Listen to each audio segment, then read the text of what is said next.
Today we'll be mounting a true train horn. Now, normally when I mount a train horn, I'm talking about the Grand General train horn, which everybody in the comments section then says, that's not a real train horn, Josh. A real train horn is a Nathan 5-chime. A real train horn comes off of a true locomotive. Well, I have it from a good source that this came off of an actual train. Whether it was moving or not, I do not know. But, so don't come into my comments saying, this isn't a real train horn. So we're gonna mount this up. We have a Grand General on right now.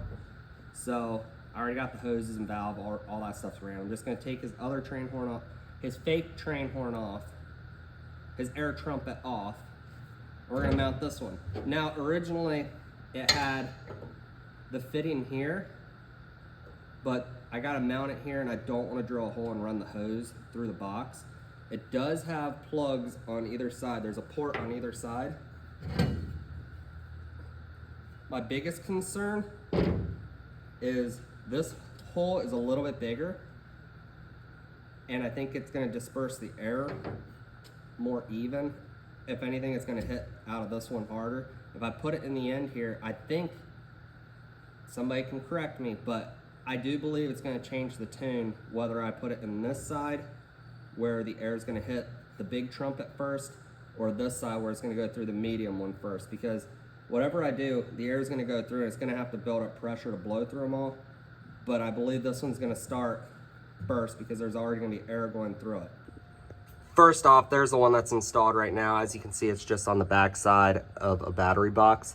I have a feeling it's going to be a lot louder than that one, so I'll do a little test blow on this one and we'll compare. That's the only test blow you're gonna get of that one because everybody's heard a Grand General before and I don't wanna be just ripping on it right now. It's like 7 o'clock in the morning, so I don't wanna wake anybody up. I will say we have a valve, as anybody that has a train horn should have, so that way you can kind of control how much air pressure you're sending through. And then you can also change the tune of it a little bit and actually get that proper train horn sound, opposed to the valves that come in them. I'll show you the valve. They come with this little solenoid installed on them with a 1/4-inch air line. So what a lot of guys do is they run a 1/4-inch air line from their air tank back to the train horn, and then they hook the wires up to either a switch on their dash, a button on their dash, or sometimes even their actual city horn button on their steering wheel. That's not cool, don't do that. Run a 3/8 line, 1/2-inch line. Is it 3/8 or 1/2-inch? You know what? Can't remember. I think it's 1/2-inch. Run a 1/2-inch line, put a valve on it. Yeah, it's a little bit more expensive, but it's the way to do it. I mean, it sounds much better. It gets louder. With that 1/4-inch line, you can't deliver enough air to it, and obviously being on a button, as soon as you push it, it's just all or nothing. So this is way better way of doing it. Anyways, let's get this thing mounted.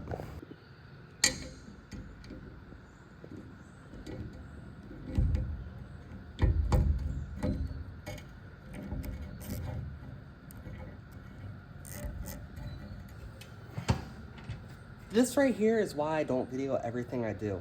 Everybody's always like, make longer videos, show every part, every step of the way. It's because of stupid stuff like this.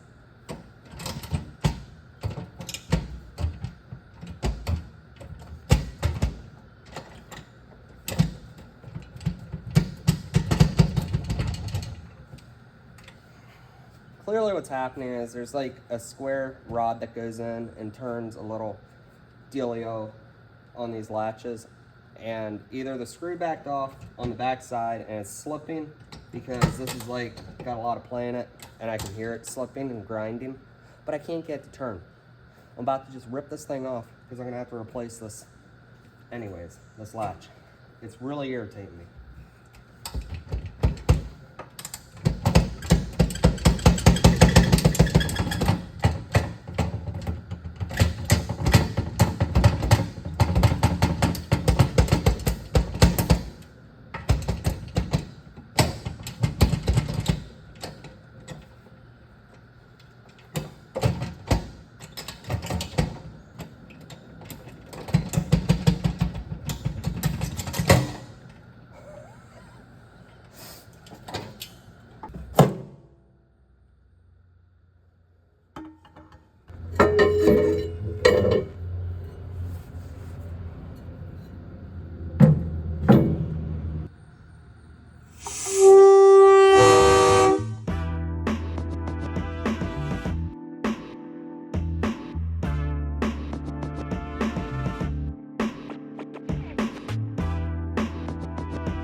already got it wiped off. We're gonna put on one coat of primer, and then we're gonna hit it with some black. So let's go ahead and I'm trying to make my videos longer. Everybody keeps saying, all my comments, pretty much every video I post is, please make longer videos. We want 20, 30 minute long videos. So I'm gonna try and make longer videos. So let me get this sprayed, and then I'll talk some more.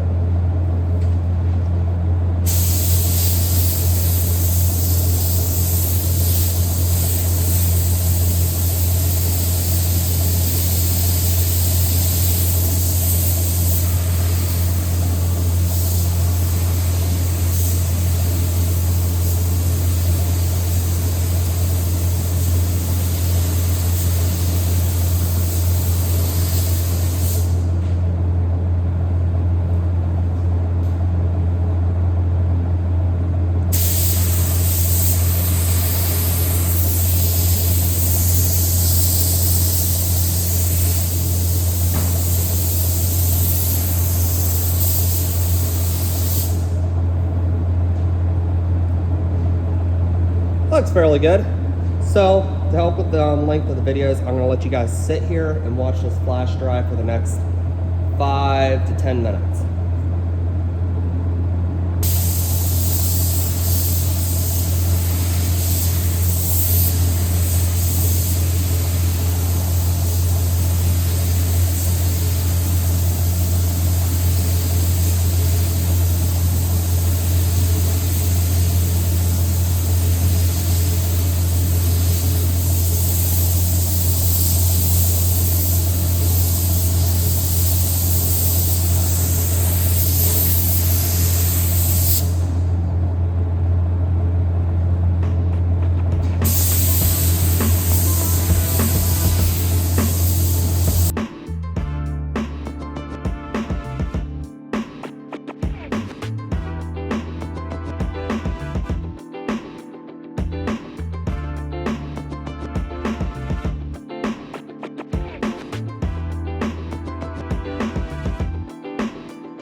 All right, while we're waiting on that to dry, let's go ahead and get this thing wrapped. This truck is not gonna get speakers in the front of it. We're just gonna lay this blank. And I know what somebody's gonna say, well, you can't lay this blank because you're gonna see impressions through your vinyl. That is very true. When I made this one up, I forgot. So I'm gonna wrap this one, we're gonna stick it in anyways, and I'm gonna get a new faceplate made up, and we'll just swap it out like in a week or so from now. And then I can use this one for another headliner that we're putting speakers in. So it's no big deal. It's just 4 screws. I mean, I gotta wrap it anyways at some point. So let's just wrap it and we'll stick it in so that way this guy can go. And it's one of our own trucks, so I can do it whenever I feel like it. We'll just fix it later. Let's get to work.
And now we wait for about 15 minutes for that to tack up a little bit, and we're gonna stick that together and wrap it with vinyl right over top. I like to use this backing foam. Oftentimes you'll see that on like armrest and like the top layer of a seat because it's really soft.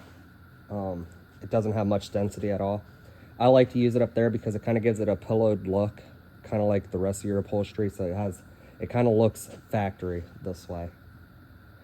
I also would like to, on the next one, maybe try doing the bottom piece that you guys just watched me paint, doing that in polished stainless, and then the face plate, paint it. I think that would look really cool, especially if you got the right speakers in there that just kind of like complement the paint job and the stainless together. I think it would look really cool. So we're gonna let that tack up. Oh, don't mess it up now.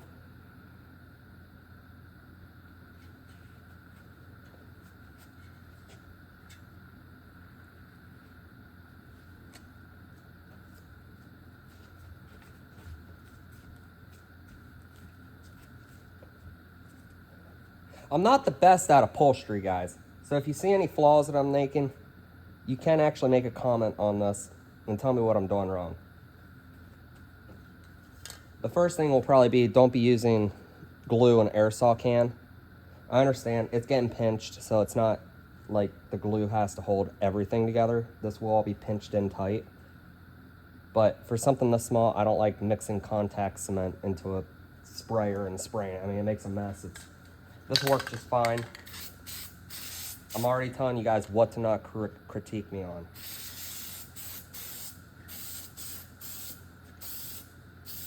I don't know why I'm spraying the back of this right now, because this foam isn't going to wrap around the back, but I might as well spray it now so it's ready to go when I go to wrap it.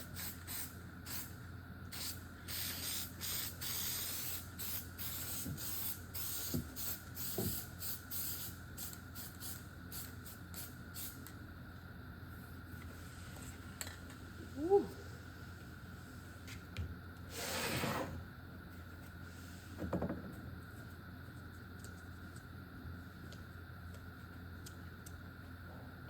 I better get a sharp razor. The one I was just using barely cut this stuff.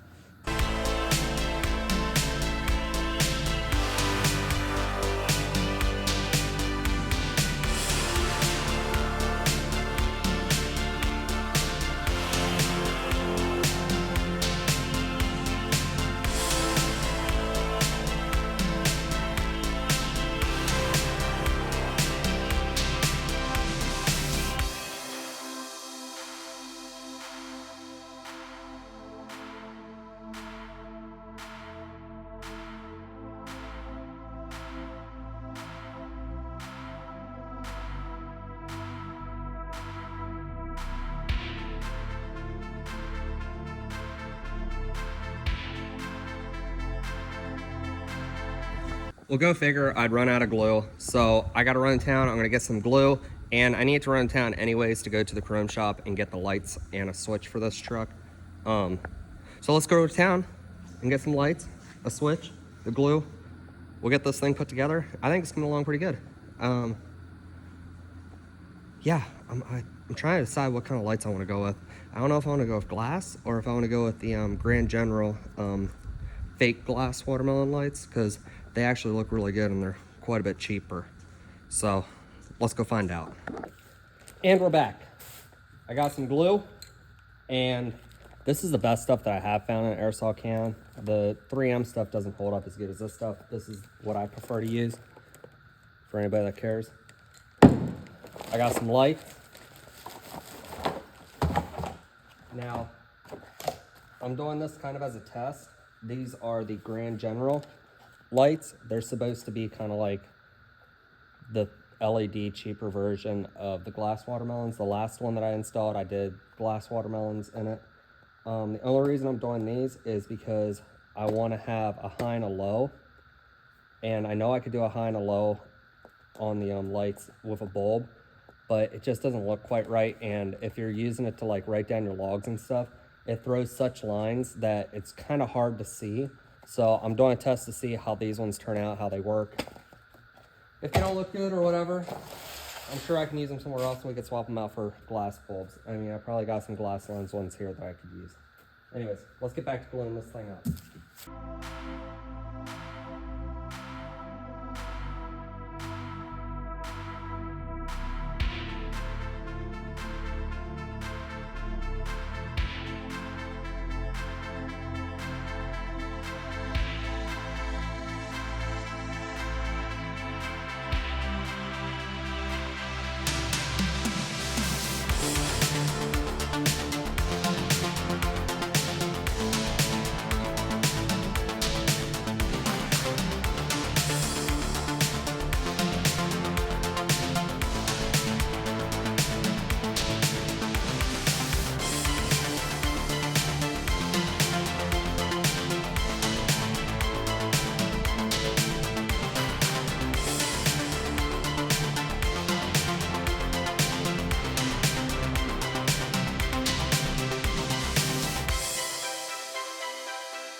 Ooh, fresh out of the booth.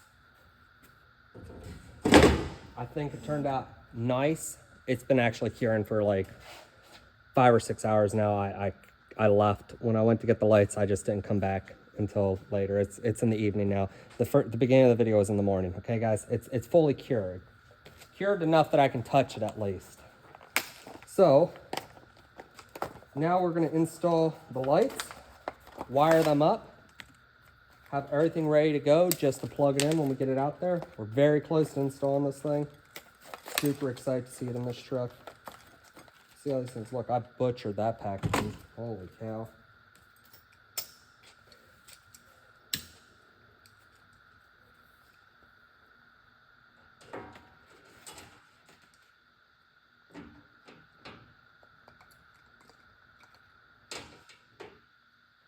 Oh, that's gonna look good. That's gonna look really good. Nice. Time to get them all mounted in place.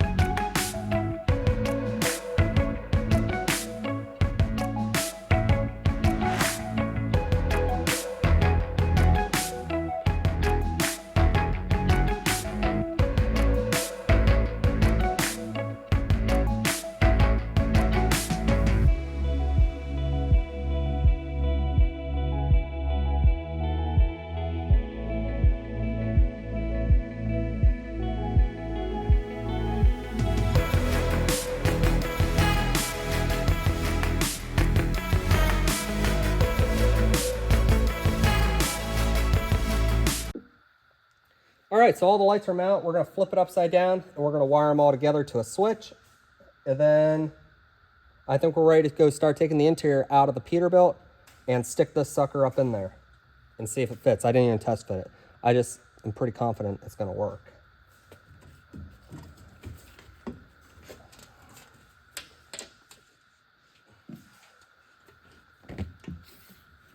Lay my trusty sweatshirt down here so I don't scratch it.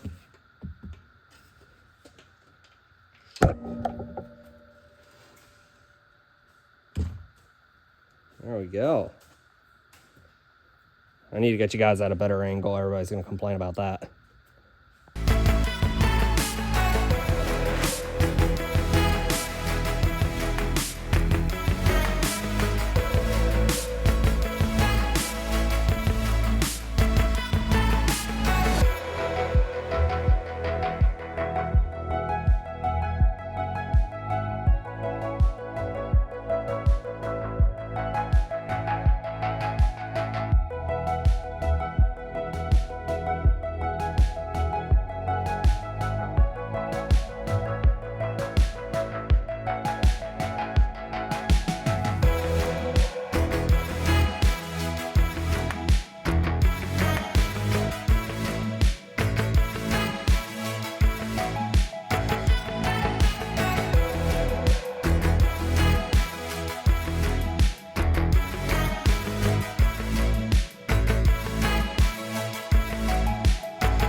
So I got them hooked up, they're working. The only thing I might change is I might unhook the two end ones here. I might unhook them on the low side, so when you turn it on low, only the two middle ones come on. So that way it doesn't overpower your eyes at night, because this one's gonna be pretty much right in front of your face. We'll have to mess with that once we get up in the truck, and that's what we're gonna do right now. We're gonna go out, start the truck, pull it in the shop, and install this. Okay, so I got the truck in here, and we're ready to start tear down on this.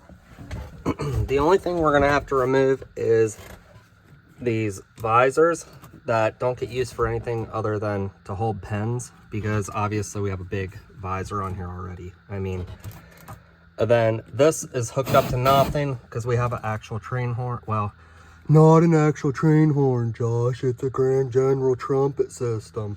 So we're going to go ahead and unhook that and just get rid of that completely. We got to drop the CB, and then there's a screw here and a screw there. We're going to pull those out. This will pop out, unplug the light. And then this plate here, we need to bolt onto the plate that we're going to put in here. And then we're ready to put it all back together. So I'm going to set you guys in the back and do another time lapse of this because I'm really bad at talking while working, because I start just talking about stupid stuff that has nothing to do with what I'm doing. So we're just going to do a time lapse, guys, or this ain't going to make no sense.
All right, that's the tear down of the interior. The total length of the original video is only 8 minutes long. So yeah, it'd take you about 10 minutes to take this apart. Now, not all of them have the post right there that I just took out. Not all of them have them. There's no reason for them that I can think of other than if you wanted to hook something else up directly to 12 volt, you would have a post to be able to do that, because it plugs into the back of your CB anyway. So it's not like you ever have to unhook your CB from there. So what I do is I'm going to take the actual plug right here and I'm just going to hardwire it together so we don't have any problems. And the funny part is the ground on this, the nut on top was almost off. Like it wasn't even finger tight, like it was backed off. So that CB probably wasn't getting full ground as it is. So this way is going to be much better. We're going to go ahead and take the plate. We're going to go bolt it onto our painted plate. And I think we're ready to stick this thing up in here. And then we're going to take your CB mounting plate and we're going to slide it underneath there, drop some bolts down through these holes to line it up, make a dot where the new holes are, drill this out, and then mount this to the bottom of that.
Okay, so the reason I designed this with this big cutout here on both sides is you can get to all your wiring, you can get to everything clean and easy.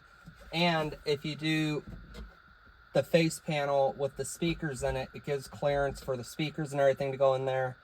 But the main part is that you can actually reach everything and get to everything after just taking out 4 little bolts. So now we're going to go ahead and mount the faceplate on this, wipe all my fingerprints off of this thing, and take a closer look at it.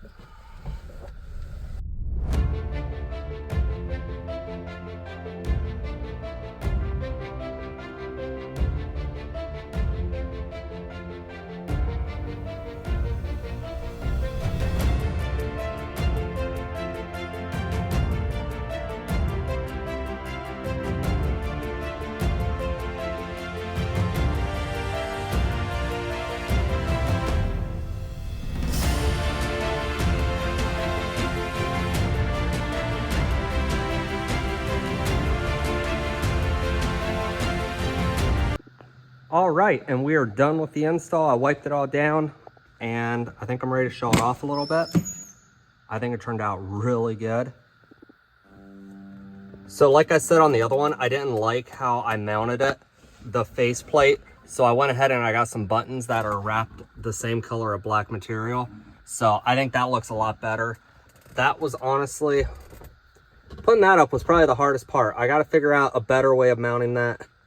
And then everything else is fairly easy. I checked my time on my phone, and it took me exactly 32 minutes to install all of this in here, even with teardown. So I think if I tweak a few things, I had to modify some stuff. If I do a little bit more tweaking, I think this is a really easy plug and play option to get yourself cleaned up, get some watermelon lights, and upgrade your stereo system if you want to put speakers in the front there.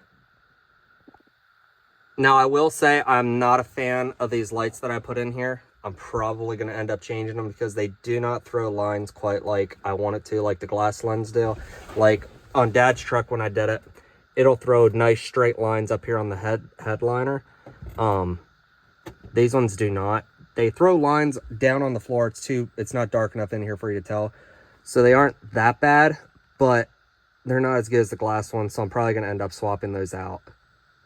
And I kind of would like them to be red, so I'm thinking about doing some of the dual function bulbs that go from white to red, which that'd be really cool because I got a 3-position switch, so that'd be great. And then in that scenario, I would probably just use that one over there as a white and then hook the rest up as red, so that way you don't blind yourself, because the bulbs are way brighter than these.